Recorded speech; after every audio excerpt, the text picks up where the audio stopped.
सगळ्यांचं हार्दिक स्वागत आहे आपल्या यूट्यूब चॅनलवरती.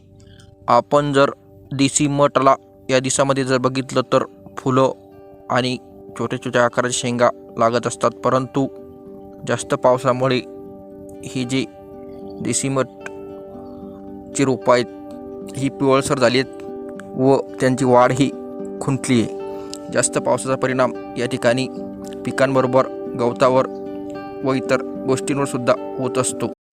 सगळ्यांचं हार्दिक स्वागत आहे आपल्या यूट्यूब चॅनलवरती. आपण जर देसी मटला या दिवसामध्ये जर बघितलं तर फुलं आणि छोट्या छोट्या आकाराच्या शेंगा लागत असतात, परंतु जास्त पावसामुळे ही जी देसी मटची रोपं आहेत ही पिवळसर झाली आहेत व त्यांची वाढ ही खुंटली आहे. जास्त पावसाचा परिणाम या ठिकाणी पिकांबरोबर गवतावर व इतर गोष्टींवर सुद्धा होत असतो.